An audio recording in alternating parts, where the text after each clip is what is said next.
مدارس کو رجسٹرڈ کروانا چاہتے ہیں لیکن ریاست سے تصادم نہیں چاہتے. تو مولانا بھی راستہ گفت و شنید کا کھولا ہوا ہے, دیکھتے ہیں اس کا کیا بنتا ہے.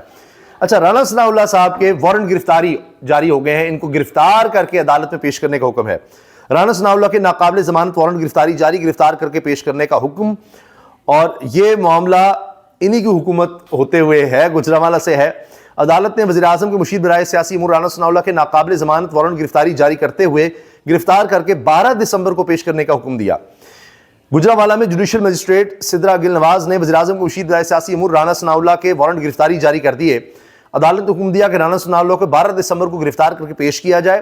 مسلسل غیر حاضری پر ناقابل ضمانت وارنٹ گرفتاری جاری کیے گئے ہیں.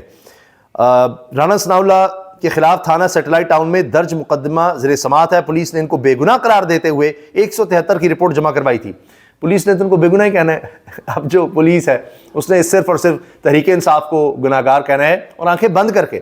آج میں پڑھ رہا تھا, اسد اللہ صاحب بڑے زبردست صحافی ہیں, انہوں نے کہا کہ میں ذاتی طور پر جانتا ہوں, انہوں نے ٹویٹ کیا, کہتے ہیں میں ذاتی طور پر لوگوں کو جانتا ہوں جن کو محض اس لیے پولیس نے گرفتار کر کے کچھ جہلم کسی اور جیلوں میں بھیجا ہوا ہے کہ صرف وہ پشتون ہے. صرف اس وجہ سے, کوئی ان کا احتجاج سے تعلق نہیں, کسی طرح سے کوئی جرم میں ملوث نہیں ہے, احتجاج سے بھی دور دور کا تعلق نہیں, بس ان کو پکڑ کے اس طرح سے اندر کیا ہوا ہے.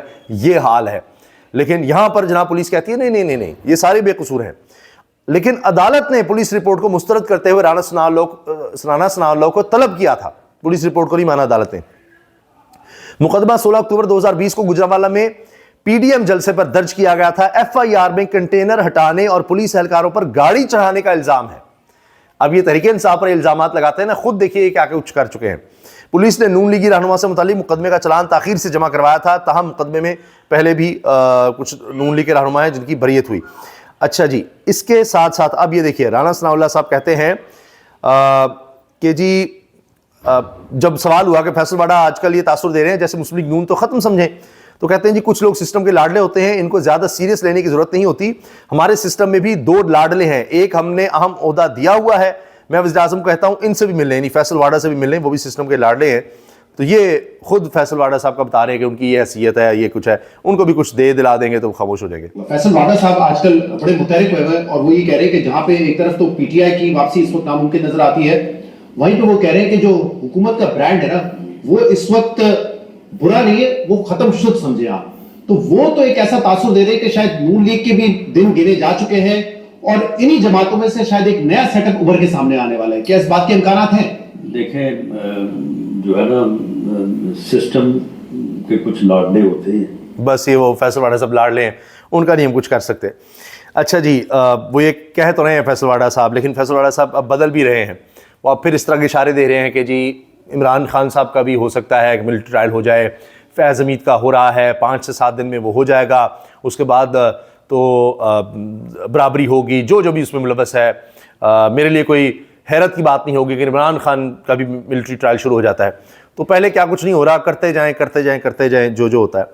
Imran Khan jail message received by US president elect Donald Trump. یہ فخر الرحمان صاحب ہیں, سینئر جرنلسٹ ہیں, یہ کہتے ہیں کہ جی عمران خان کا پیغام نئے منتخب ہونے والے امریکی صدر کی ٹیم تک پہنچ گیا ہے, یا بلکہ ان تک پہنچ گیا ہے, کیونکہ زلمے خلیلزاد نے شیئر کر دیا Imran خان's message from prison. Zalmay خلیلزاد آپ جانتے ہیں کہ اہم رکن رہے ہیں ٹرمپ کی ٹیم کا, اور افغانستان کے حوالے سے یہی سارے کام کرتے رہے ہیں جس طرح ان کا اخلاق تھا. تو یہ اسپیشل ریپرزینٹیٹیو تھے ٹرمپ کی ٹیم کے افغانستان کے لیے. تو تب سے اگر ہم دیکھیں ان کی گہری نظر ہے سارے معاملات پر پاکستان کے حوالے سے بھی. اور جب سے عمران خان جیل میں ہے, ان کے ٹویٹس اگر آپ دیکھیں تو عمران خان کے بارے میں جو ٹویٹس ہوتے ہیں وہ سب سے زیادہ دیکھے جاتے ہیں, سب سے زیادہ ان پر بات ہوتی ہے. اور باقی ان کے جو دیگر ٹویٹس ہوں اس پر آپ کو نظر آئے گا کہ اتنی زیادہ اس پر ٹریفک نہیں نظر آئے گی آپ کو, جبکہ عمران خان کے حوالے سے بہت زیادہ, اور بڑی تنقید کر رہے ہیں موجودہ سسٹم پر بھی اور موجودہ حکومت پر بھی. تو انہوں نے عمران خان کا وہ میسج شیئر کیا ہے جس میں وہ کہہ رہے ہیں جی یہاں جنگل کا قانون ہے, اور انہوں نے کہا ہے the king of the jungle has put himself above the law and the constitution, اور اس سے ملک کی بدنامی ہو رہی ہے اور تحریک انصاف کے خلاف ہی سب کچھ کیا جا رہا ہے اور بڑی ناانصافی ہو رہی ہے, ہمارے لوگوں کو مارا گیا ہے.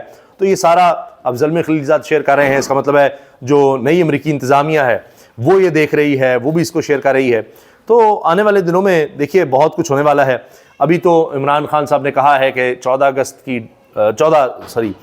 دسمبر کی ڈیڈ لائن ہے، تو اس کے بعد دیکھتے ہیں آگے کے وہ جو ہے کہ آخری کارڈ کی لوگ بات کر رہے ہیں. ہماری نظر میں ابھی وہ آخری کارڈ نہیں ہے، اور ابھی بہت سے کارڈ ہیں، اور وہ ایک ایک کر کے سامنے آئیں گے، اور ہر کارڈ پر اس حکومت کی جان نکلی رہے گی. تو اگر یہ سمجھ رہے ہیں کہ بس اور کیسز بلا لے گے، 188 ہیں، ان کو کوئی 200 سے اوپر لے جائیں گے اور اس سے کوئی عمران خان دب جائے گا، پچھلے 3 سال سے یہ حرکتیں ہو رہی ہیں لیکن بات بنی نہیں ہے. اجازت دیجیے، اللہ حافظ.